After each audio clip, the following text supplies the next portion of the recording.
Welcome, brave souls, to a night of mystery and terror. Are you ready to step into the darkness? Hold your breath, because tonight's story will haunt you long after the lights go out.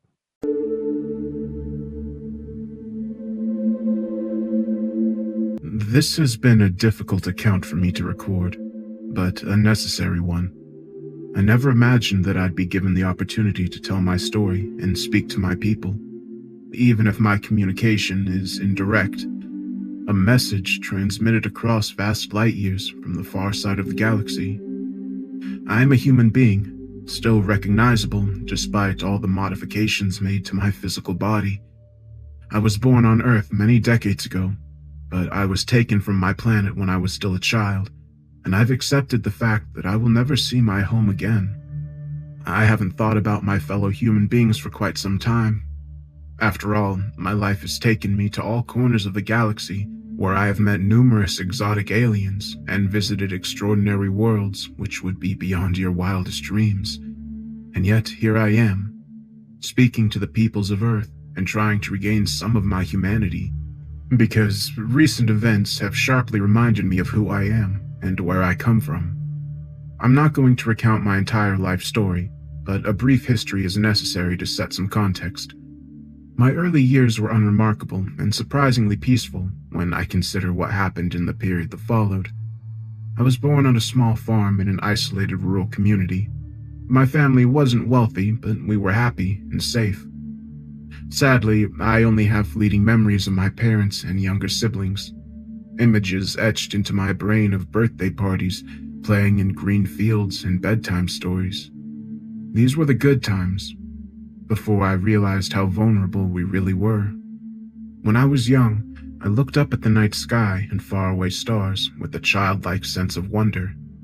I dreamed of one day becoming an explorer and visiting these uncharted worlds, but I could never have imagined the horrors and dangers which existed out there in the cold vastness of space.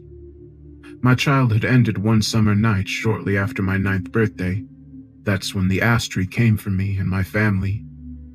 I remember little about the frantic assault upon our home. I suppose I forced the traumatic experience into the back of my subconscious. In any event, I do recall chaos, white lights, and screaming, as my mother and father tried in vain to protect their terrified children from this inexplicable threat. But there was nothing they could do in the face of the advanced and all-powerful alien technology. I was attempting to hide under my bed when the window was smashed and the room flooded with a blinding light. Then I lost control of my own body, being dragged through the window by an invisible force and out into the dark night, and soon after, I lost consciousness. I was now a prisoner of the ruthless Astri, a cruel and sadistic alien race who have abducted, tortured, and murdered countless human beings over many decades. My entire family was taken that night, and I never saw any of them again. The Astri do not kill all their human victims. It's true that they've built an entire culture and quasi-religion around their cruelty and murderous ways, and few human adults will ever make it out of their torture cells. Children are a different matter, however.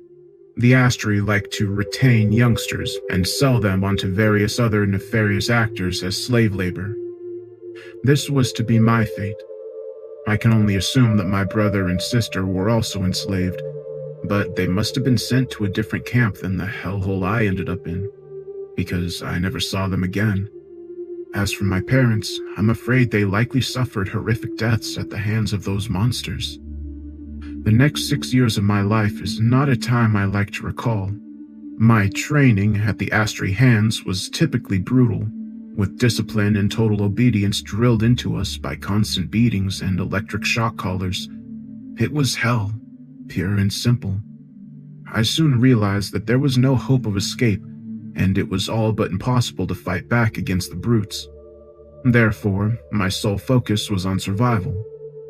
I lived while many others didn't, and even now, after all these years, I'm still not sure how I feel about that. Once my training was complete, I got sold to a rogue mining consortium and was forced to work on a mineral-rich asteroid located in the Sirius system. Conditions were almost as brutal and probably even more dangerous than in the Astri Training Center, as I worked down in the mines alongside thousands of other slaves, some human, some from other species. Our robotic overseers dished out savage punishments for even the smallest of misdemeanors, and safety protocols were virtually non-existent. As a result, workers died on a regular basis, and our life expectancy was limited. I fully expected to meet my end upon that godforsaken rock, but then salvation came from a most unexpected source. I was resting between shifts, laying on my hard bunk in the workers' barracks when all hell broke loose, as suddenly I heard multiple explosions and heavy gunfire. I jumped up from my cot and ran through the barracks to find out what was going on. At first, I suspected a slave rebellion was underway, and my heart sank, because I knew the Consortium's automated defense system would slaughter us in our droves. However, when I looked up into the dark sky, I saw war machines descending into the asteroid's orbit, neutralizing the mine's defenses with lasers and missiles. The battle was short-lived and one-sided, with the attacking forces soon overwhelming the slavers and taking control of the facility. Afterwards, all the surviving workers were gathered up and addressed by a representative of the conquering forces. I'll admit that I was cynical and didn't hold out much hope. I reckoned the invaders were simply another gang of slavers who would merely sell us onto the highest bidder. But I'll admit to being astonished when we came face to face with a tall and thin alien with pale skin and large oval-like eyes, which looked upon us with compassion and empathy. When the alien spoke, his voice was soft and almost song-like, and he calmly explained that he was a representative of the Galactic Confederation, sent here to close the illegal mining operation and set us all free. That alien's name is Gabriel. He saved my life that day, and I've been with him ever since. Let me try to explain my situation after the liberation of the Sirius slave mine. I was only 15 years old, but had been forced to grow up fast. I'd known nothing but violence and cruelty since my abduction from Earth, and there's no doubt that the tortures I'd endured had a significant impact on my fragile psyche. I assumed the galaxy was a place of chaos and violence, and so didn't know what to make of this Galactic Confederation. Were they genuine about their stated mission of fighting intergalactic aggressors and ending their reign of terror? I'll admit that I was highly suspicious. They told us we were free, but what did that actually mean? The Confederation weren't able to send me back to Earth, and even if they could, why would I want to go? My family was missing, presumed dead. I had nothing to go back to. And besides, how could I go back to a normal life on Earth after everything I'd been through, and with what I knew now about the universe? I was at a loss on what to do with my newfound freedom, but I guess Gabriel took a shine to me, because he offered me a position as his assistant, one which I would ultimately accept. At the time, I had little idea what this job would entail, but it was clear that Gabriel's life was an interesting one. The alien was a member of the Malik race, an advanced and cultured alien species who lived in peace for millennia until they were forced to take up arms in self-defense following a brutal attack upon their homeworld by the Astri. The Malik were one of the founding members of the Galactic Confederation, which aimed to restore peace and justice to the galaxy, and Gabriel acted as a diplomat for that organization, which meant that he traveled through space on his own starship, meeting all kind of exotic and bizarre alien races. I've been by Gabriel's side for decades, traveling back and forth across the galaxy, using the vital network of wormholes which allow our vessels to transverse between the stars. It may seem like an odd relationship, but over the years, Gabriel and I have become close companions and have forged a lasting friendship. So, this is how I came to be in this bizarre yet somewhat privileged position. Over the many years of my service, I have come to think of myself as a citizen of the galaxy rather than a refugee from a backwater planet on the edge of known space. But, as I've said, something occurred which changed my point of view and made me reconsider my link to humanity. I'm guessing you'll all be familiar with the concept of a zoo, even if you've never visited one. I recall going to the local zoo with my family before our abduction. I assume they still exist on Earth, although they might have changed somewhat in the many years since. I remember the excitement I shared with my siblings during our visit as we saw exotic and majestic animals from across the globe. Nevertheless, the experience was tinged with sadness on my part at least. It upset me to see these animals trapped in cages, whereas I'd always imagined such magnificent beasts roaming free in the wild. I told my father how I felt, and he explained that many species were endangered in the wild, and so were safer here in captivity. This made sense, I suppose, but it still didn't sit right with me. In any event, the galactic equivalent of a zoo is something considerably grander and more advanced than anything we have on Earth. Can you imagine a small moon orbiting a gas giant, which has been specifically adapted for this purpose, with vast biodomes and artificial habitats designed and equipped to accommodate all kinds of bizarre and unique creatures from all corners of known space? As you can imagine, a venue such as this is extraordinarily expensive to set up and run, and so only the wealthiest and most important individuals can afford to attend, often traveling many light years to visit the largest and most extravagant zoological facility in the galaxy. Only one race has the wealth and capability to construct and run such an enterprise, the Kalmar. What can I say about the Kalmar and the highly influential position they hold within the galactic hierarchy? Well, they are a squid-like aquatic species who have long since abandoned the water world where they evolved, instead traveling through space in mighty colony ships and inhabiting vast space stations scattered across the stars. The Kalmar have become obscenely rich and powerful due to their control of the network of wormholes which connect the inhabited systems and serve as the sole means of communication, trade, exploration, and military expeditions in the absence of faster-than-light travel. The Kalmar control the entrances to these wormholes, and they never fail to collect their toll. What's more, the Kalmar are a pragmatic people who will do business with any species with money, but who also refuse to enter into any formal alliances or coalitions. Therefore, they remain officially neutral in the conflict between the Galactic Confederation and the Astri Empire, allowing both sides to use their network, albeit for a substantial price. The Great Galactic Zoo is a vanity project for the Kalmar royal family, allowing them to demonstrate their vast wealth and extravagance. So, why did I end up visiting this location? Simply put, Gabriel was invited to the grand reopening of the facility following a substantial refurbishment, and he was obligated to attend, lest the Kalmar take offense and limit our access to their crucial wormhole network. Such is the convoluted nature of intergalactic diplomacy.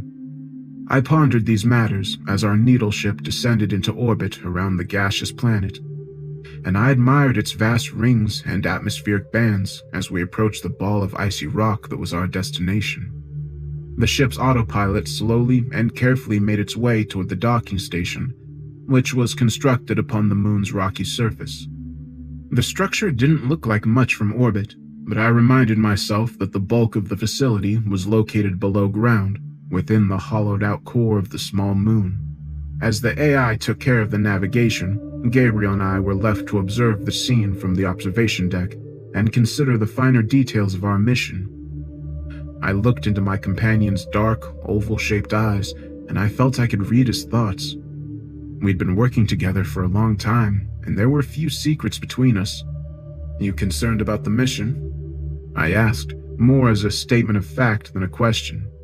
"I am," was Gabriel's limited reply. "But why? Surely this visit is nothing more than a diplomatic nicety, or is there something I'm missing?" Gabriel nodded his egg-shaped head before responding. "You are quite correct, my old friend. On paper, this is simply a visit to flatter the Kalmar royal family, to show them due respect and compliment their outlandish creation. But I fear the situation is more complex. Relations between the Kalmar and our confederation are strained. We have put pressure on their government to cease their support for the Astri Empire, but to little avail. My instincts tell me that our Kalmar friends may have an unpleasant surprise in store for us." The alien said no more. but his prophetic warning brought a chill down my spine. Nevertheless, our ship docked without incident, allowing us to disembark and enter the lavish welcome center, which marked the entrance to the mega zoo. As one would expect, the Kalmar had spared no expense in their construction of the center, combining the traditional and modern flawlessly, with pillars of finely structured marble alongside holographic 3D images of several exotic creatures accommodated within the zoo. I was awestruck for the moment, admiring the grandeur of the setting, but Gabriel drew my attention towards a glass viewing window set above us, behind which was a tank of dark, murky water. We watched in silent awe as a dark shape emerged through the water, swimming up to the glass so we could see its huge and intimidating form. I took a deep breath as I witnessed the Kalmar in all its terrifying glory. At least 20 feet in diameter, with long, thick, swinging tentacles, vast eyes the size of dinner plates, and a sharp beak large enough to swallow my whole head. The Kalmar was like something from a nightmare to my human eyes, and yet it was a member of an advanced and powerful species who demanded respect. Therefore, I swallowed my disgust and fear and followed Gabriel's lead, bowing respectfully towards the Kalmar in symbolic gesture. The squid-like alien responded by shooting black ink towards the glass, which Gabriel assured me was a good sign. With this bizarre ritual completed, the alien swam away from the glass and disappeared back into the murky water, leaving us standing within the welcome center and awaiting further instructions. I wasn't surprised by the Kalmar's swift exit. Gabriel had provided me with a crash course on their culture before we landed. In addition to their greed and lust for power, the Kalmar were also surprisingly xenophobic and wanted little to do with other species.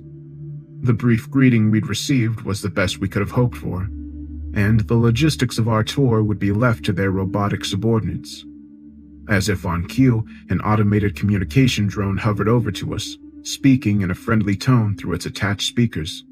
Welcome, esteemed guests, to the grand reopening of the greatest zoo in the galaxy. My name is Unit 1642, and I have been personally appointed by His Royal Highness Zalak the Great to guide you through his proudest attraction.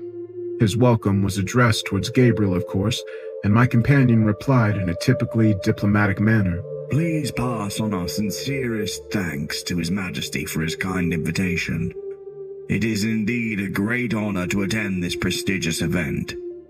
Knowing Gabriel as I did, I realized these words would have been difficult for him to speak. My companion had little time for Zalak the Great, the tyrannical leader of the Kalmar. There were many places he'd rather be than here, but Gabriel was an accomplished diplomat and knew how to talk the talk. I was a different matter, however. The aerial drone turned to look upon me, examining me suspiciously with its inbuilt cameras.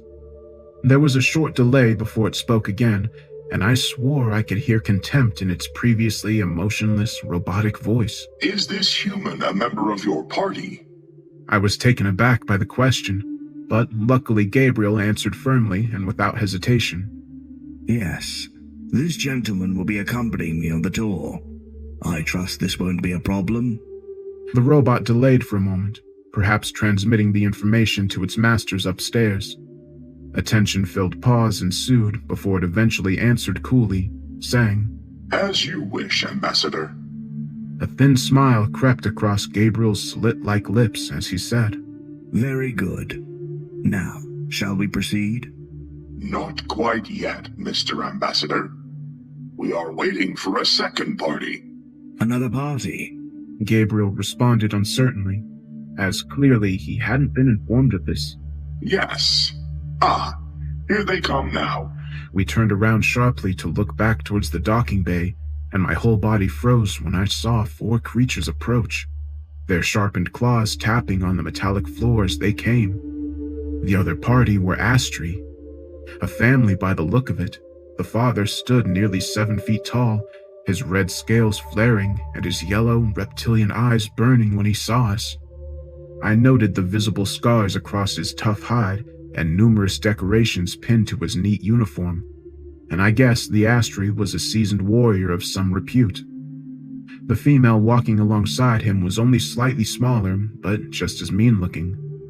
I assumed this was his wife or concubine, and traveling between were two juveniles, both male.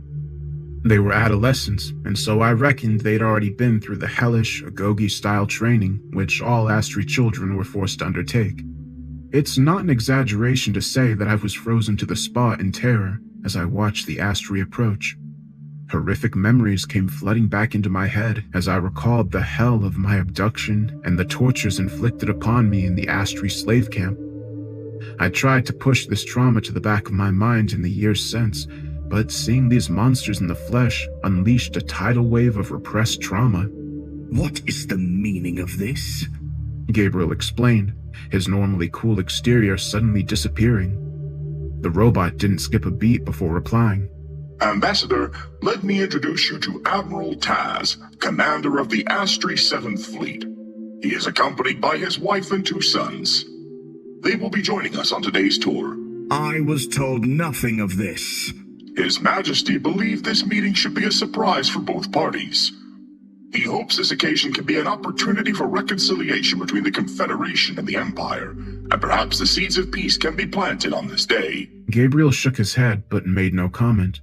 Clearly, this was the Kalmar trick he'd anticipated, but he'd been caught unaware by their boldness. Judging by the angry clicks emitted by the Astri and the hateful, murderous glares they shot me in particular, I guess they were pretty unhappy about the situation too. But there was nothing either side could do. This was neutral ground, and no one could risk upsetting the Kalmar, lest they cut off access to the crucial wormholes. For better or for worse, we would all have to play their twisted game. The robotic drone guided us to what was described as a mobile viewing platform, essentially a floating, bubble-like transportation aircraft, which could bring us through the various exhibits and enclosures, allowing us to remain nearly invisible as we observed the animals at close quarters. The two opposing groups shared the same viewing platform, and the tension inside of that pod was intense. I saw the Astri Admiral glaring at me, his claws clicking and eyes burning, as no doubt he imagined the horrific ways he would kill me, given half the chance. I was scared, of course, but also very angry, and I'll confess that fantasies of revenge went through my mind. Gabriel kept his cool, however, calming me and assuring me that I would remain safe by his side. Our journey down into the depths of the hollowed-out moon was a once-in-a-lifetime experience, that much I can't deny. The vast size of the alien zoo was nearly impossible to quantify. Entire ecosystems and biospheres were contained within the interior, specifically built to accommodate diverse species originating from many different worlds. I could spend hours describing all the bizarre creatures we encountered during our descent, but I will focus on 3 encounters which directly relate to my account. The first incident occurred when our vessel entered the porous membrane of a desert-type ecosystem, a hot and sandy sphere which looked desolate and virtually devoid of life. Our pod hovered in midair for some time, my skin baking under the simulated sun as I looked over what seemed like miles of white, near-pristine sands. It would be easy to forget that we were inside an artificial environment rather than in an actual desert of natural origins. We sat there and waited, although for what I cannot say, and our robotic guide would not tell. Boredom soon set in, particularly with the 2 Astri youngsters who were seemingly obsessed with adrenaline rushes and bloody violence. The predators were certainly their favorites. I thought that whatever creature dwelt in this habitat must be a recluse, but I soon learned otherwise. I stepped back, my jaw dropping as I looked upon the enormous worm-like creature with a thick yellow hide, easily 100 feet in length, rising from the desert sands, its eyeless head and beak-like mouth heading straight for our stationary pod. I yelped in terror as the mighty beast attacked, biting out in an effort to grasp our pod within its mighty maw. I was sure it would swallow us whole, but when the monster attempted to do so, it suffered a sudden shock, no doubt falling victim to a non-lethal hidden defense system. The beast recoiled, shrieking so loudly as it retreated from our pod and returned to the sands below, burying itself deep and leaving us in peace. "My God!" I exclaimed, looking to Gabriel and finding him typically cool and composed. If the beast's attack had startled him, he didn't let it show.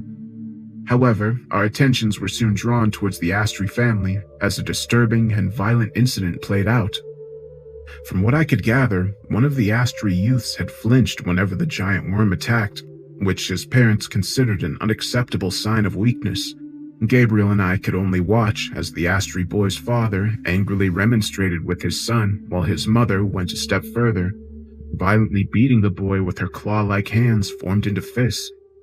Meanwhile, the boy's brother simply stood still and watched on as his brother was abused, no doubt relieved that he wasn't on the receiving end. I winced upon witnessing the savage punishment, which reminded me of the many beatings I'd received back in the slave camp. This was a harsh reminder that the Astri were often as brutal towards their own children as they were to their alien captives. Gabriel no doubt shared my disgust as he placed his long-fingered hand upon my shoulder in an attempt to comfort me. Meanwhile, our robotic guide waited for the punishment to end before delivering its cheery briefing. The death worm of Orkin, terror of the desert world. As you can imagine, my masters had considerable difficulty in obtaining this specimen.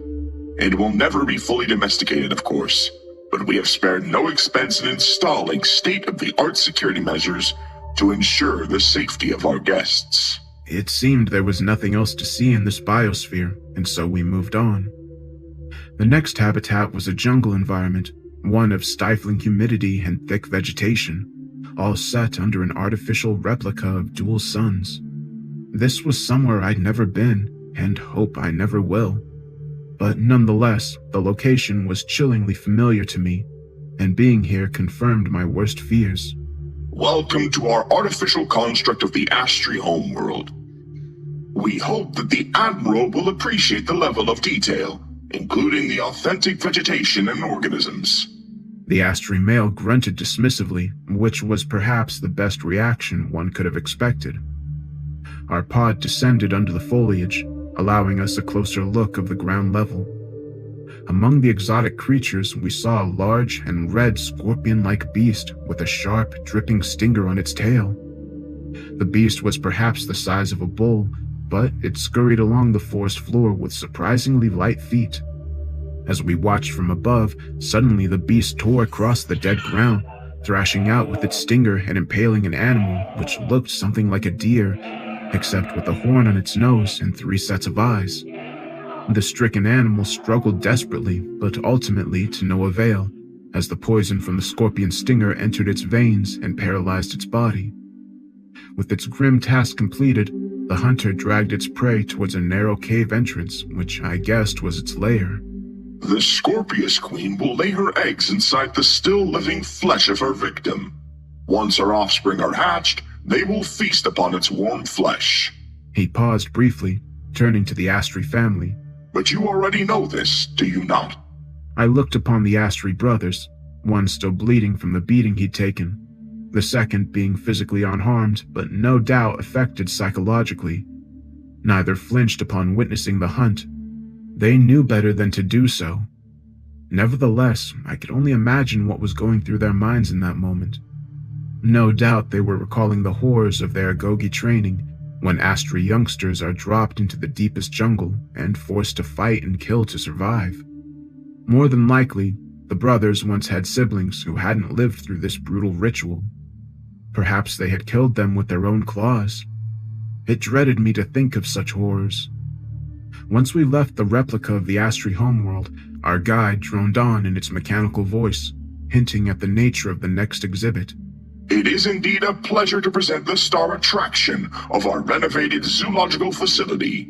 The drone turned its cameras towards me before continuing, making me feel incredibly uneasy. Your human pet might find this exhibit quite familiar, it said, directing its distasteful comment towards Gabriel. I gulped, swallowing my anger whilst dreading what we were about to witness. Our pod quickly descended through the purposefully built tunnels, diving deep down into the core of the moon. Eventually, we reached a massive subterranean chamber, which must have been many miles in diameter. Our vessel penetrated the membrane surrounding the massive exhibit, and I came face to face with an environment that brought back many memories. Inside of this hollowed-out core on an alien moon, the Kalmar had constructed a vast ecosystem consisting of a small but substantial tropical island surrounded on all sides by water, all contained within a protective bubble which projected an artificial sky and sun. As our pod descended and got closer, I was astonished to observe the green vegetation, yellow sands, and clear blue sea, all of which looked surprisingly familiar, and my worst fears came to fruition once the guide spoke again. Behold, our perfect recreation of the planet Earth, home to the uncivilized and primitive Homo sapiens. Shall we take a closer look? He didn't wait for an answer before directing our small craft down towards the island. I was still in a state of shock, and when I looked into Gabriel's oval eyes, I saw an uncharacteristic anger seeping through his normally cool exterior. I could see he was seething with rage at the Kalmar's latest trick. Soon, our pod hovered over a clearing on the island where we witnessed a group of human hunters armed with primitive spears and bows as they pursued their prey, a wild boar which tore across the long grass. I watched as spears and arrows flew through the air. Most missed, but at least one of the projectiles hit the mark, skewing the pig and bringing its charge to a halt. We all looked on and listened as the boar squealed in pain before two of the hunters moved in, one holding the beast by its horns while the other slit its throat and ended the creature's life. I heard a wave of triumph from the other hunters, watching as emaciated and scantily clad hunters moved in to claim their prize, their tired eyes burning with hunger as they did so. Thank you to our Astrid friends for delivering these fine specimens. Our robotic guide suddenly blurted out. I turned towards the Astrid family just as the Admiral cast me a hateful look, with a sadistic smile etched across his fang-filled maw. Of course the Astrid were involved in this atrocity, I told myself. They considered us as nothing more than animals, and it would bring them a perverse pleasure to see humans being reduced to such a lowly state, mere exhibits in an alien zoo, trapped many light years away from their home planet. And it only got worse. Soon our pod flew to the center of the island, where we saw a tiny village of bamboo and wood huts built in a small clearing within the forest. This was surely the main human settlement upon the island, where my fellow Homo sapiens were reduced to living a Stone Age existence. We stayed above the village for some time, observing a tragic scene play out below us. I watched wide-eyed as a weeping young woman carried a clearly deceased baby from her hut and slowly walked towards a tiny, shallow grave dug in the ground on the very edge of the village. My heart almost broke as the mother kissed her dead child on the forehead before carefully lowering the body into the waiting grave, all while the other villagers looked on in solemn silence. I noted how there were many other graves of various sizes alongside it. It was Gabriel who broke the silence, directing his accusatory questions toward our guide. Your masters surely have the ability to stop the sickness. Can they not cure the humans from their ailments? Of course, but we choose not to intervene with the ecosystem unless there is no other option. We believe in letting nature take its course. I see. Gabriel answered without any further comment. It seemed we had remained in the same spot for too long, because the villagers eventually noticed our presence. Some of the young men reacted with anger, grabbing hold of their bows and firing arrows up at our pod. Most missed or fell short, and the few arrows that did reach us bounced harmlessly off the pod's exterior, all while the Astri laughed cruelly in open mockery. The guide stated as our vessel ascended and flew to the south. Time to move on. Soon we were hovering over a sandy beach at the island's edge, watching as a hollowed-out canoe returned and the people on board unloaded a small number of fish from the homemade nets. I guessed that fishing was another source of food for the imprisoned community, who were barely surviving as hunter-gatherers. All proceeded without incident until a couple of youngsters emerged from beyond the tree line and sprinted across the hot sands to the now unattended canoe. The two were just kids, a boy and a girl in their teens. They seemed to have a pre-prepared plan to steal the small boat, as in an instant they were on board and had cast off into the calm blue waters. I saw an older fisherman on the shore shouting desperately at the pair, telling them to turn around and come back home, but they didn't listen, instead rowing faster as they left the island behind. The village elders warn their young to never sail past the designated boundary, but alas, human children are ill-disciplined and stubborn. In this situation, we must intervene, but the scenario presents an exciting opportunity. I felt a chill creep up my spine when I heard these words.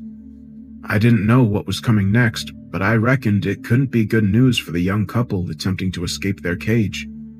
Out of nowhere, a rogue wave emerged from the previously calm waters, an event that was surely triggered by the Kalmar's hidden security systems. The small canoe didn't stand a chance against the powerful wave, and the boat was overturned, throwing both teenagers into the sea.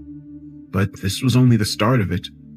Suddenly, and without warning, our pod dropped from the sky and plummeted underneath the waves. And then we were submerged in water, sealed inside as we looked out into the clear waters, watching the two teenagers kicking wildly as they struggled to stay afloat. And then I heard the excited clicks from the Astri group as the sadistic aliens pointed at the beast emerging from the depths. My heart almost stopped as I watched the giant fish swim upwards, their huge mouths opening to reveal rows of razor-sharp teeth and their dark eyes filled with a raw hunger. Mako, great white and tiger sharks. Alpha predators of the Earth's oceans.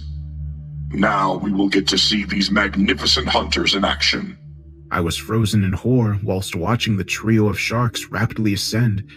It was obvious who their target was, but I was powerless to intervene. The great white shark tore into the boy first, biting his legs and almost severing them at the knees. The kid screamed as his warm blood filled the water, and the feeding frenzy began in earnest. The girl tried to kick out to help her boyfriend, but he was soon pulled under the surface, and a moment later, she was bitten through the torso by the tiger shark, nearly torn in two as her eyes filled with shock and pain. Meanwhile, the Mako fought with the larger great white over the boy's limp body, ripping one of his arms off while the kid continued his futile struggle. Before long, the scene descended into bloody chaos, the sharks feasting greedily on the human flesh with a primal savagery which reminded me that, in this place at least, humans weren't on top of the food chain. I keeled over, retching as I felt like I was going to be sick. I glanced up at Gabriel and saw a terrible sadness in his now expression-filled eyes. But the Astri's reaction was the polar opposite, as the twisted reptilian family snorted and clicked their claws with excitement as they celebrated the bloodbath we'd just witnessed. Thankfully, the hellish show ended soon after as our pod returned to the surface and left the nightmarish exhibit behind. To his credit, Gabriel retained his professional demeanor as he thanked the Kalmar guide for the tour, and was even cordial to the vicious admiral and his family. But I could tell how angry my Malik companion truly was, as clearly this entire visit had been designed to humiliate him. As for my own feelings, well, we soon returned to our ship and left the dark moon behind us, but I knew I would not forget the horrors I'd witnessed inside that hellish alien zoo. I was unable to sleep that night, lying awake on my back and staring at the dark ceiling as the awful images of the feeding frenzy remained trapped in my brain. I suppose it was just as well I couldn't sleep, because this probably saved my life. Suddenly, the silence inside my cabin was broken as I heard a soft but clearly audible hissing sound. I jumped up from my bed, catching a fleeting image out of the corner of my eye, as something small but fast slithered across my cabin floor. I yelped in shock, jumping up on my bunk as I frantically scanned the room to find the mystery creature. But in an instant, the interloper was up on my bed with me, only inches away from my body. Through the darkness, I saw a thin, snake-like creature with red eyes and sharp fangs dripping with venom. I was frozen in terror, seeing my cabin door opening but thinking it was surely too late. The snake hissed and jumped forward, its fangs extended as it prepared to deliver its deadly poison into my veins. But at the very last moment, a long hand reached out from the darkness, grabbing the jumping snake in midair and snapping its spine with a single powerful action. I was still shaking almost uncontrollably as I looked up to see my savior, Gabriel. The alien examined the dead creature in his hands for a brief moment before tossing it to the ground in disgust, and then he turned his attention to me, ensuring that I was unharmed and comforting me after the traumatic near-death experience. After I'd recovered from the shock, Gabriel and I retired to the ship's canteen, where the AI computer prepared me a light sedative to calm my nerves. When I finally felt confident enough to speak, I asked, "That creature, where did it come from? Is it an escapee from the zoo?" I knew this was unlikely, but didn't much like the alternative. Gabriel hesitated, appearing deep in thought for a moment, but he eventually replied, "I think not. The deceased animal is an Astri viper, purposefully bred and trained for targeted killings. It'll be impossible to trace the attempt back to the Admiral, of course, but I believe he was insulted by your presence and wanted to take you out to send a message." I felt a fresh pang of panic and a sickness in the pit of my stomach, once again remembering how close I'd come to suffering an excruciating death. I didn't know what to say in that tension-filled moment, and so waited until Gabriel spoke again. "The Confederation leadership believe we could still work with the Kalmar and negotiate with the Astri. I fear they are shamefully naive in this regard. We must redouble our efforts to defeat this wicked coalition." The alien gave me a meaningful look through his large, oval eyes before continuing. "We have traveled together for many years, old friend, but I feel I must now ask you a difficult question. Do you miss your people? Is it your desire to return to Earth?" I was shocked by the directness of Gabriel's question, although I'll admit that I had given this matter some thought over the years, and so I soon arrived at an answer. "No," I said firmly. "In truth, I would be an alien to my own people if I returned. My place is here, by your side." Gabriel nodded his large head and seemed satisfied by my response. "And yet, you still care about your people. I could see as much from your reaction today." I thought back to the sickening display in the alien zoo and realized he was right. I couldn't stand to see my fellow human beings treated in such a way, and wouldn't forget what the Astri had done to me and my family. I felt like Gabriel was going to come up with an alternative proposal and wasn't to be disappointed. "You know, we already have a legion of freed humans fighting as part of our forces. Before long, we will reach out to the citizens of Earth and request that they join our alliance. I see you as playing a key role in these talks. In the meantime, I believe we have an opportunity here. You have a fascinating and poignant story to tell, old friend. We have the means to transmit your message to the people of Earth. This would not strictly be in line with the Confederation's first contact protocol, but I believe we can make an exception in this case." And so, here it is. My story, warts and all. Much of my life has been marked by tragedy and trauma, but also by hope and redemption. But my message to Earth is this: you have been living in a dark cave for too long, and it is time to see the light. The universe is a dangerous place, full of threats almost beyond human comprehension, but we are not alone in this fight. War is coming, whether we like it or not, and it's time to decide which side we're on. Alright everybody, I hope you enjoyed that story. Before I get into my thoughts, I want to mention something that I've been meaning to say in like my last 5 videos, but I keep forgetting. So YouTube added this top community clips feature thing that I can put on the front page of the channel. Down below uploads, there will be a bar where you can see clips that people have made of moments from the stories. So if you end up clipping a piece of the story, it will show up there too. And I was thinking it would be cool to have on the channel because if there's a moment from the story that you really like, you can clip that one section and then it'll kind of highlight it in the top community clips thing. There are a few up that people have actually made already before I even activated the feature. But yeah, I just wanted to mention that I added that and I'll be interested in seeing if any of you use it. Okay, anyway, with the story, this is part of the Astri Alien series that I've been doing for a little while now. I think there's about 5 stories in total now in this universe. I'll be sure to put this in a playlist with the other ones. So with sci-fi, I like the more creepy and realistic ones, like the one that I posted yesterday about the alien abduction, but I also really like these ones too that are much grander in scale. They have something, like an intergalactic confederation. They have all these different advanced alien races. And something that I think is really interesting that this story added to the universe was the calamar and how they control the wormholes. I thought that was a really interesting detail to add to the universe, and I'm curious to see how the author is going to expand on it and if it's going to eventually lead up to the war, they keep talking about. Don't miss out on But I'm amazing really curious to see what all you content. think of Hit this that series. subscribe button I'll be in the and turn comments on like the I normally notification am, bell and I hope you to have a stay great day. updated with our latest videos. Join our community today.